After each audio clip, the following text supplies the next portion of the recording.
They said it was a place of treatment, a refuge for those who had lost their balance, a space of healing. But the gates of Colônia Sant'Ana were never exit gates. Behind its walls, built in 1941, the sound of the wind mingled with muffled screams. Patients who entered for observation spent decades forgotten, nameless, unrecorded, with no way back. What began as a medical project became a territory of silence, a hospice where pain became routine and madness a convenient excuse. Today, part of the building still stands. Vegetation covers the walls, but the echo of voices is still there. And the most frightening thing isn't what was lost, it's what still remains. The Colônia Sant'Ana Hospital was born at the height of a policy that viewed insanity as a social threat. People were admitted without a diagnosis. A signature was enough. Sometimes from the husband, sometimes from the mayor, sometimes from no one at all. Men, women, and even children were taken to the complex in San Jose, a few kilometers from Florianopolis, where the promise of a cure hid what it really was, a human warehouse. Early medical reports spoke of moral restoration and re-education through labor. In practice, this meant forced labor, scarce food, and isolation. By 1950, there were already over 200 inmates, double the prison's capacity. Overcrowding brought disease, infections, and deaths that were recorded with the cold word, natural death. No autopsy, no body delivered, just numbers in a book that is now incomplete. When the hospital began renovations decades later, human remains were found beneath the old courtyard. No names, no dates, just bones and silence. When the state government announced the modernization of Colônia Sant'Ana, it was expected that the past would be revisited, but what emerged was worse than imagined. Documents were torn, medical records were missing, and medical records had pages ripped out. The names of hundreds of patients had disappeared from official records, as if they had never existed. Journalists who attempted to investigate encountered resistance. Some retired employees said they didn't remember. Others simply refused to speak. A former nurse reported anonymously that many patients died without a diagnosis, and their bodies were taken directly to the back of the property, where mass graves were dug at night. When he tried to record the incident in the minutes, he was transferred to another department the next day. Amid the rubble of the North Wing, a group of volunteers found a metal box. Inside were old photos, stained medical records, and unsent letters. One began, "If I ever get out of here, I promise to forget what I saw." But no one signed. No one knew who wrote it. Experts who analyzed the material say there are gaps of up to 20 years in the records. 20 years in which the hospital operated without a trace, a time in which disappearances, deaths, and hospitalizations disappeared from history. A manufactured silence stitched together page by page. Years after the partial closure of Colônia Sant'Ana, part of the building was adapted for cultural and administrative activities. But those who passed by claimed something was trapped between the old walls. Employees reported feeling sudden drops in temperature, doors slamming shut, and noises coming from underground, the very spot where the mass graves were found. A psychologist who worked there for a few months said that while seeing a patient in the new outpatient clinic, she heard someone calling her name repeatedly.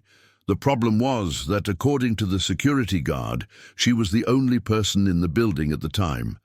Days later, the same security guard resigned, claiming he saw shadows passing through the hallways, as if there were still people hospitalized. Local residents also report screams echoing into the early hours of the morning and lights turning on by themselves in the North Wing, which is officially deactivated. The official explanation is simple: old electrical installation, but those who live nearby assure us that it's not the electricity speaking people's names. In 2018, a news crew visited the location at night. The cameras captured metallic noises and a sequence of blurred images, as if something were passing in front of the lens. While reviewing the footage, one of the reporters noticed a detail: a white figure standing at the end of the hallway, motionless, watching. The video was never shown in its entirety. The channel archived the footage and closed the story that same day. During a renovation in 2019, workers discovered a narrow passage under the floor of the former laundry room. The corridor, made of old bricks, curved downward until it disappeared into darkness. None of the hospital's structural maps showed it. Management ordered access closed, but days later, one of the bricklayers returned to the site out of curiosity and never showed up for work again. Colleagues said he'd begun to change in the previous weeks. He'd comment that he felt someone watching him as he dug and that he could hear breathing in the darkness. When the construction engineer tried to open the passage again, he found broken tools and a still-lit flashlight with handprints on the damp ground. The site was closed again, this time with concrete. Internal records show that the hospital had a network of tunnels built between the 1950s and 1970s, ostensibly for transporting clothing and medicine. But former employees claim they were used for something different, moving bodies without attracting attention. A retired nurse said he saw trucks arrive at night and descend to the ventilation shaft where the tunnel entrance began. It wasn't clothing they were taking from there, he said. It was silence. Today, some of these tunnels still exist beneath the ground. Residents say that when it rains, the earth gives way in specific spots, and cold air escapes from the ground, accompanied by a sound similar to crying. No technical study has been able to explain the phenomenon. In 2020, the Santa Catarina Public Prosecutor's Office announced an investigation into historical irregularities at Colônia Sant'Ana. The goal was to identify unreported deaths, misappropriation of funds, and the possible concealment of bodies. For the first few weeks, it seemed as if the truth would finally come to light. But suddenly, everything came to a standstill. No report was published, and no prosecutors were willing to speak publicly. Family members of former patients tried to reopen the case on their own. They searched for records in registry offices, old hospitalization books, and even bones in nearby fields. Most found nothing, only burned papers and files with pages torn out. A state archives employee even reported that boxes of hospital documents had been removed by order of superiors. When asked who had given the order, he simply replied, "Don't ask that, it's better." A group of independent journalists obtained copies of some original records, and they revealed something strange. Several identical repeated signatures used in different hospitalizations over the years. The same handwriting, the same stamp, decades apart. A systematic fraud. Shortly after the material was released, the website hosting the report went offline. The editor in charge received an anonymous call. "You're digging into old stuff, and here, old stuff should stay buried." The story never returned.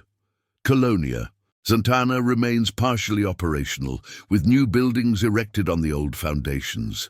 But beneath it, the tunnels, the torn records, and the echo of a history the country chose to forget still linger. When Colônia Sant'Ana began housing administrative departments and modern clinics, many believed the past was behind them. But new employees began reporting phenomena not recorded in any manual. A nurse reported seeing a woman in a nightgown standing at the end of the hallway, motionless, staring at her. She called for help, but when security arrived, no one was there. Security cameras showed only a white shadow crossing the wall. Others reported hearing heavy footsteps on the second floor in the early hours of the morning, even though the building was empty. A maintenance technician said that one night, while changing a light bulb, someone whispered his name in his ear. He turned around, and no one was there. The next day, He requested a transfer. The most disturbing, however, came from a social worker who worked with old files. She said she began dreaming about the names of missing people, names that only appeared on pages torn from the medical records. In one of the dreams, a voice repeated, "Don't forget us." When she woke up, the file was open, and on the table was a file that, according to the inventory, no longer existed. Stories like these are repeated to this day. Authorities call it psychological suggestion, or a remnant of the site's historical trauma. But those who work there know it's not the building that holds the pain, it's the pain that never left the building. In 2022, a group of journalism students from the Federal University of Santa Catarina decided to film an independent documentary about Colônia Sant'Ana. The project was called Voices of Silence and was only allowed to film the renovated parts of the complex. But in the early hours of the second day, one of them, the one responsible for recording audio, convinced the group to explore the North Wing, where the darkest stories had emerged. What was supposed to be a simple recording turned into something no one could explain. The camera captures the group descending a narrow staircase. The flashlights illuminate damp, peeling walls with ancient pencil inscriptions, names, dates, incomplete sentences. At one point, one of the students stops and asks if anyone heard a whisper. The audio captures a low sound, almost like collective breathing. Seconds later, the camera, light flickers and a shadow crosses the frame. When the image returns, one of the boys is staring blankly into space as if hearing someone calling. They decide to leave. But in the hallway back, one of the doors, locked for years, is ajar.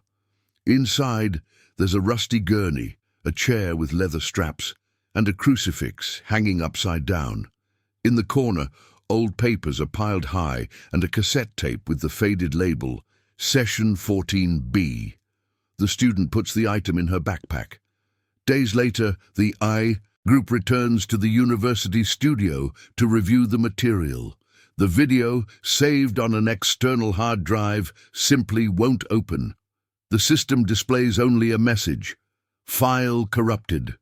But the audio on the cassette tape works.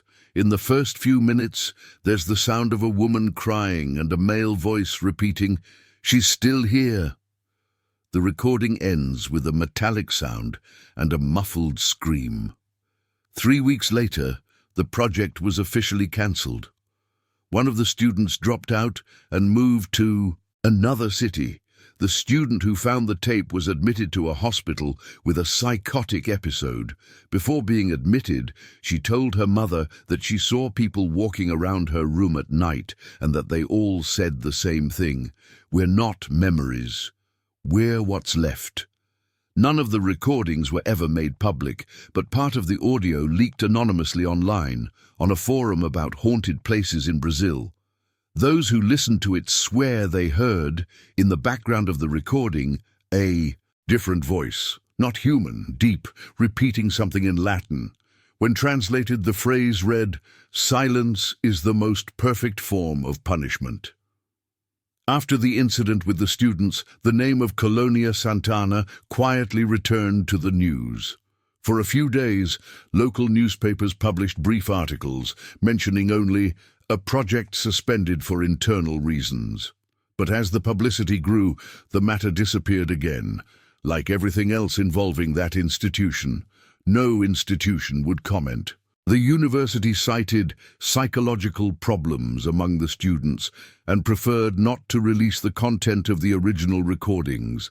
The material was seized by the administration and sealed in a secure room. Since then, no one has had access to it. Time passed, but something continued to change in the surroundings. Residents began reporting that the building seemed alive. They claimed to hear the sound of stretchers being dragged at night, even though there was no movement. Some swore they saw lights turning on in the windows of the closed-off wing. Others reported figures near the old main gate, the same one that, decades before, separated the living from the forgotten. An elderly former employee said he had returned to the site only once, during a guided tour organized by curious individuals. He claimed to have recognized the sound of a voice, the same as that of a patient named Dalva, admitted in 1963 and officially deceased in 1965. It was the same intonation, the same way of, "I'm calling my name," he said. "We can bury bodies, but we can never erase the guilt." Today, part of the hospital still operates, nestled among new buildings, as if the past had been cemented beneath layers of modernity. But those who enter the older wings feel the heaviness of the air. There's a chill that doesn't come from the wind. It comes from untold stories, torn medical records, interrupted prayers. Colônia Sant'Ana survives as a whisper of what Brazil tries to forget, that madness was used as a sentence and science as an excuse. Among the trees surrounding the land, rusty crosses still appear after heavy rains. Some are nameless, others have dates that don't match any records. Volunteers who have tried to clear them say the weeds grow back within days, covering everything as if the place refuses to be revealed. The tapes, photos, and documents found remain stored in archives that few know about. Some say the sound of Session 14B can still be heard in the early hours of the morning by those passing by the gate. No one knows if it's an echo, wind, or something else, but one thing is certain. In that asylum, time never passed. It simply repeats itself, always at the same time, always with the same voices. And perhaps that's why, even decades later, Colônia Sant'Ana remains alive, because the true horror isn't what was left behind, but what history insisted on erasing. Knowing that, deep down, forgetting is just another way of remembering.